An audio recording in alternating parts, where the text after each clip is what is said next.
ఇదే నా ప్రపంచం, ఇదే నేను ఎంచుకోవాలనుకుంటున్నాను, నా జీవితం అంతా దీనికే అని ఎప్పుడు అనిపించింది?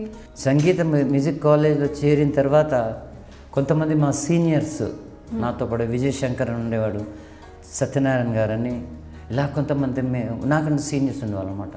వాళ్ళతో కొంత కూర్చోవడం లేవటంతో కొంచెము సందర్భానుసారం ఓహో ఈ నాట్యంలో చూసి జీవితానికి ఒక మార్పు కనిపిస్తుంది అనేది ఒక ఉద్దేశంతో ఉండేదన్నమాట.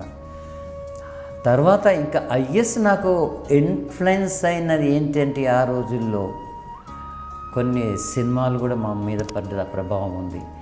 సినిమాలు ఏంటంటే జనక్ జనక్ పాయల్ బాజీ అనే సినిమా వచ్చిందండి.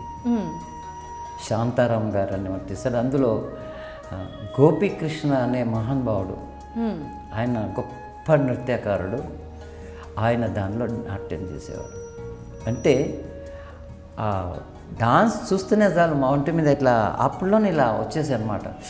ఎప్పటికైనా నేను ఇంతటి వాడిని కావాలి, ఆహా ఆ నాట్యాల్లో అంత గొప్ప నేను తెచ్చుకోగలుగుతానా అనే భావం తెలియకుండానే వచ్చింది.